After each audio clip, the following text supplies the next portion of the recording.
"Please don't kick me, I'm already hurt," she cried, and I, as the undercover CEO of this entire franchise, watched as my own district manager stood over her, a cruel smirk on his face.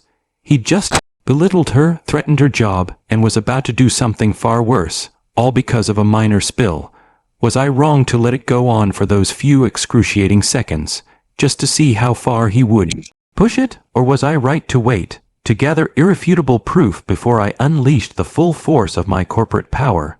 Tell me, honestly, what would you have done if you were in my shoes, witnessing such a blatant abuse of power in your own company?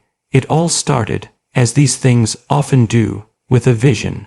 My grandfather built the Golden Spoon, a chain of family diners, from the ground up. He poured his heart and soul into creating places where people could enjoy good, honest food and feel like part of the community. When he passed, the responsibility fell to me. I'd spent years in various departments, learning the business inside and out, but I felt a growing disconnect between the corporate office and the frontline staff. We were expanding rapidly, and with that growth came new management, new policies, and a creeping sense that the values my grandfather held so dear were being eroded. I'd heard whispers, little complaints here and there, about certain managers, about increasing pressure on staff, about a decline in morale, but whispers weren't enough. I needed to see it, to feel it, to experience it firsthand. That's why I decided to go undercover. I needed to know if the Golden Spoon was still golden, or if it was tarnishing from the inside. My plan was simple, yet audacious. I created a fake persona, a middle-aged man, recently laid off from a factory job, looking for any honest work to support his family. I grew a beard, wore older clothes, and even perfected a slight slump in my posture. I applied for a dishwashing position at one of our busiest locations, Store #47, which happened to be overseen by District Manager Richard Maxwell, a man whose name had come up more than once in those worrisome whispers. He was known for his efficiency and his ability to cut costs, which on paper looked great, but I had a gut feeling that efficiency often came at the expense of humanity. Getting the job was surprisingly easy. They were always short-staffed in the back. The manager, a young woman named Sarah, seemed overwhelmed but genuinely kind.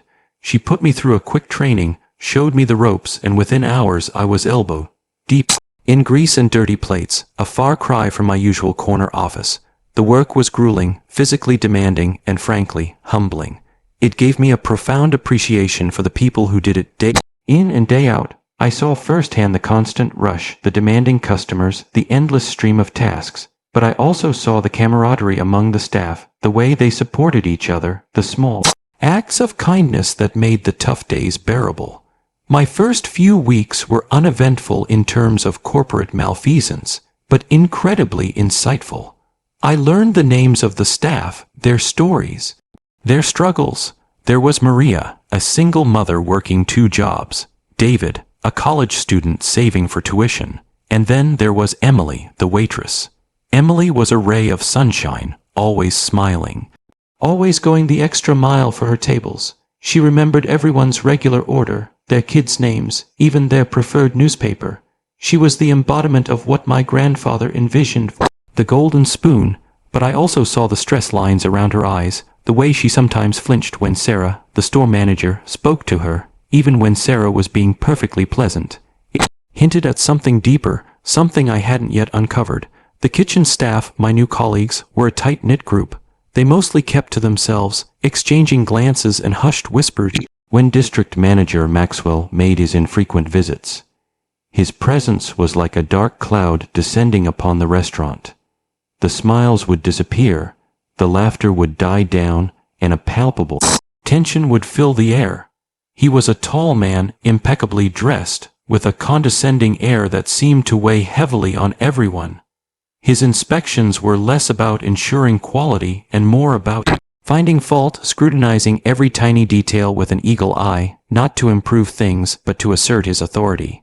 One particular shift, about a month into my undercover operation, truly opened my eyes. It was a Saturday, prime brunch time, and the restaurant was packed. Plates were flying out of the kitchen, coffee was brewing non-stop, and the waitstaff were a blur of motion. Emily was juggling a tray laden with food and drinks, navigating the crowded aisles with expert precision. I watched her from my perch in the dish pit, admiring her composure under pressure. Then, disaster struck. A small child, darting out from under a table, ran directly into her path. Emily, trying to avoid hitting the child, twisted awkwardly. The tray went flying, a cascade of orange juice, scrambled eggs, and pancake batter splattering across the pristine tile floor, narrowly missing the child, but thoroughly drenching Emily and a portion of a nearby booth. The sound of breaking ceramic echoed through the momentarily silenced diner. Emily, clearly shaken, immediately knelt to check on the child, who thankfully was unharmed, though a little startled. She then turned her attention to the mess, her face a mask of mortification. "Oh no," she kept repeating, her voice barely a whisper. Before she could even process what had happened, a booming voice cut through the air. "What in the blazes is going on here?" It was District Manager Maxwell. He had just arrived for an unannounced inspection, and had walked in just as the tray hit the floor. His face was beet red, his eyes bulging with anger. He marched over to Emily, who was still kneeling, trying to gather the broken pieces of a plate. "Emily, are you completely incompetent? Do you have any idea how much this is going to cost the company? My God, look at this mess." His voice was loud, attracting the attention of every customer in the diner. Emily, already on the verge of tears, tried to explain. "Sir, a child ran out. I tried to avoid them." Maxwell cut her off, his voice dripping with disdain. "Excuses. Always excuses. You're a liability, Emily. A complete and utter liability. This isn't the first time you've made a mistake, is it?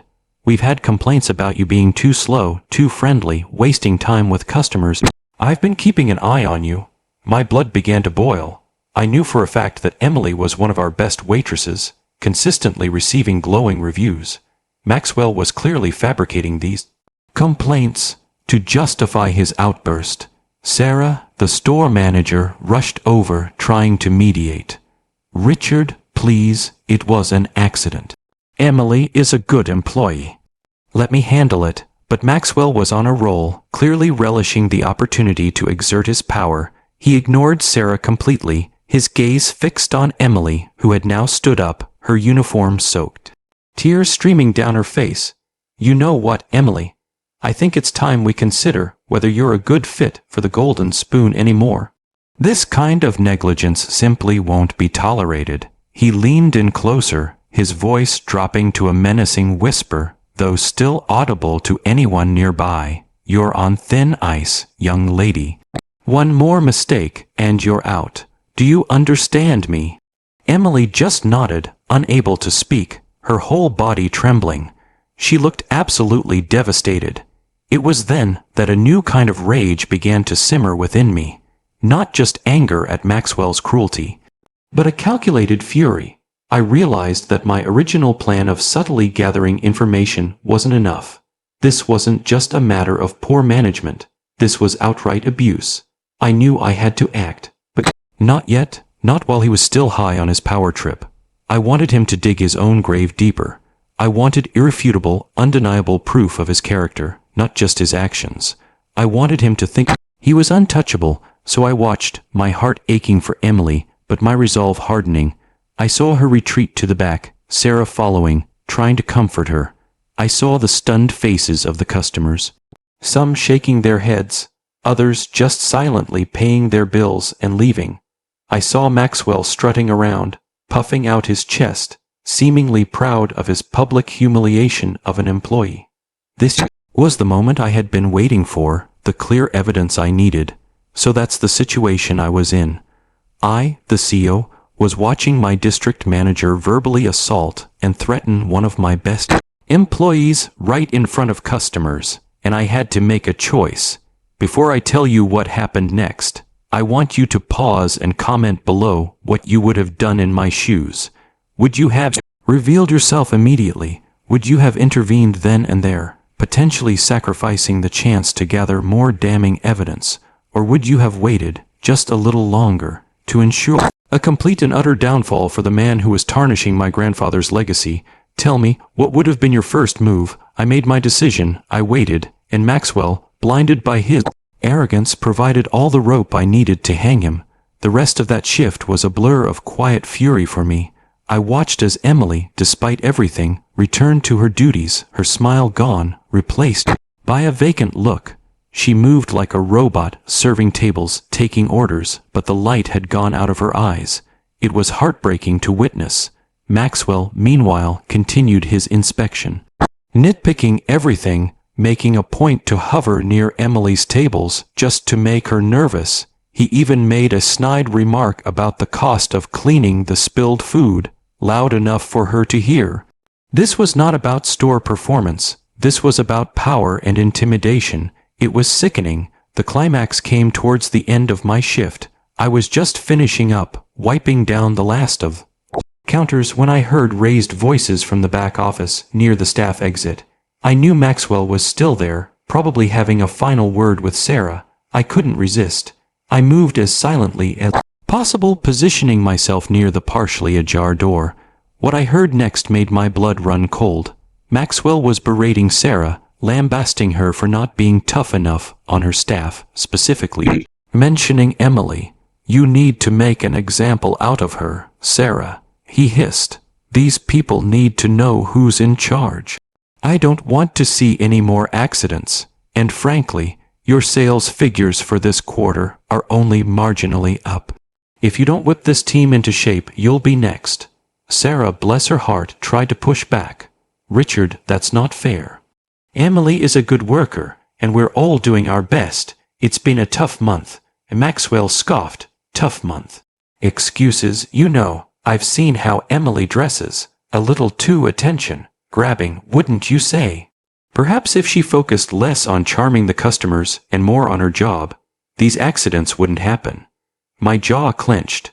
This was crossing a line.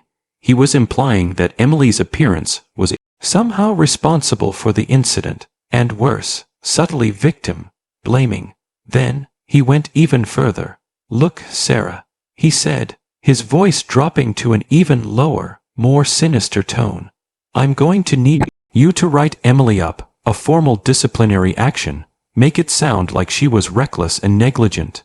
And I want her hours cut significantly for the next 2 weeks. That'll teach her a lesson. If you don't, I'll consider your own position here, understand?"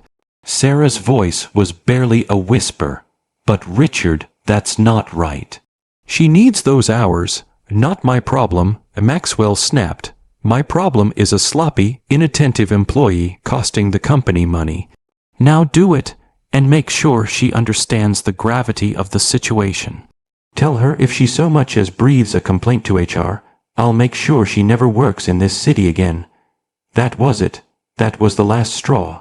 The threat, the blatant abuse of power, the personal vendetta. I had everything I needed. I walked back into the dish pit, my hands still greasy, my heart pounding with a mixture of righteous fury and a strange calm. I pulled out my burner phone, one I used only for this undercover operation, and sent a single, coded message to my head of HR, Maria, who was the only one in on my secret. The message was short and to the point. Operation Golden Spoon, full deployment. Maxwell, store hash 47. Get here now.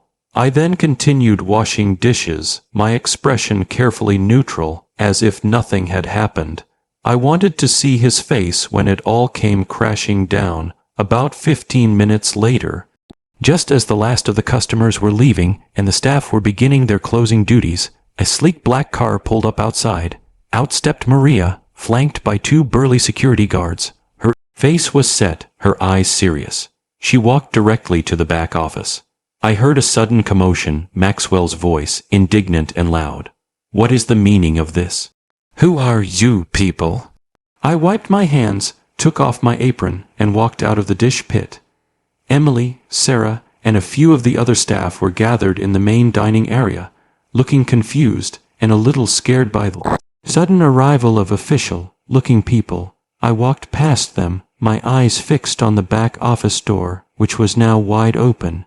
Maxwell was standing there, facing Maria, his face a mixture of anger and bewilderment. He opened his mouth to protest again, but I stepped into the doorway, my face still covered by the beard, but my posture now commanding, completely different from the slumped dishwasher they knew. "Richard," I said, my voice low and steady, a tone I hadn't used in weeks. He turned to me, a look of utter confusion on his face. "Who the hell are you?" "Get back to the kitchen. You're not allowed in here." I gave a small, grim smile. "Actually, Richard, I believe I am." I reached up slowly, deliberately, and began to pull off the fake beard, as it came away, revealing my clean, shaven, familiar face. Maxwell's eyes widened. His jaw dropped. He went from red to ashen in a matter of seconds. Emily gasped from behind me. Sarah covered her mouth with her hand. The other staff members just stared, completely dumbfounded. "Mr. Thompson," Maxwell stammered, his voice cracking. What are you doing here?"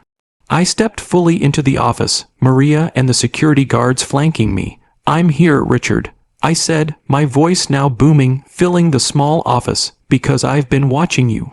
I've been here for weeks, witnessing first, and the way you treat our employees, the way you disrespect the very values this company was built upon." I gestured to Maria.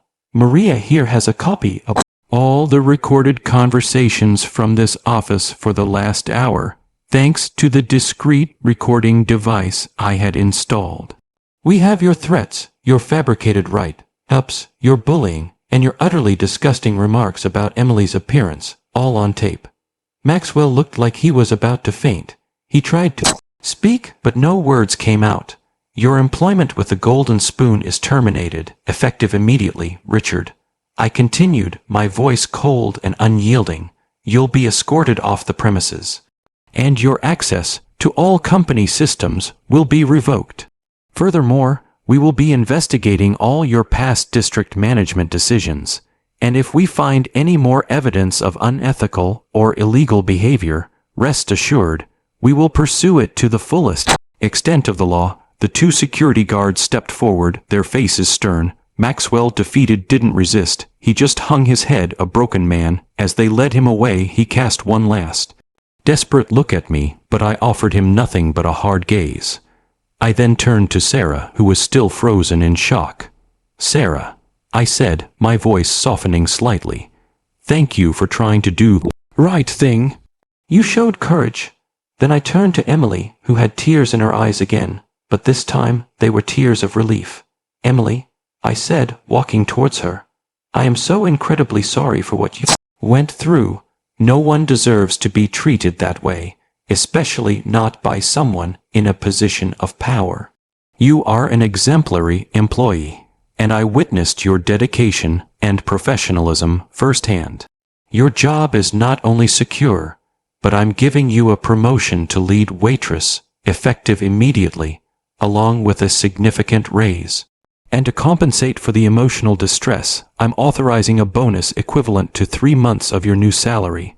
Emily burst into tears, throwing her arms around me, hugging me tightly, despite my greasy shirt. "Thank you, Mr. Thompson, thank you," she sobbed. It was a genuine hug, one of pure gratitude, and it meant more to me than any corporate accolade. The aftermath was profound. News of Maxwell's firing and Emily's promotion spread like wildfire throughout the company. It sent a clear message. I, as the CEO, was paying attention, and I would not tolerate abuse of power. I held a company-wide meeting, explaining my undercover operation, apologizing for not catching Maxwell sooner, and reiterating our core values of respect, kindness, and community. We implemented new, more rigorous training for all managers, focusing on empathetic leadership and employee well-being. An anonymous tip line was established, directly linked to my office, ensuring that no employee would ever feel unheard again. Emily, with her newfound confidence, blossomed in her new role. She became an advocate for her colleagues, a living testament to the fact that integrity and hard work would always be rewarded at the Golden Spoon. Sarah was also promoted, recognizing her courage in standing up to Maxwell even when it put her own job at risk. My time undercover, though difficult, was invaluable. It reaffirmed my belief in the people who are the heart and soul of the Golden Spoon. It taught me that sometimes, to truly lead, you have to walk in the shoes of those you serve, even if those shoes are covered in grease and spilled pancake batter. So, that's my story. It was a tough lesson, both for me and for my company, but one that ultimately made us stronger. It showed me the importance of not just having values, but actively living them and fighting for them when they are threatened.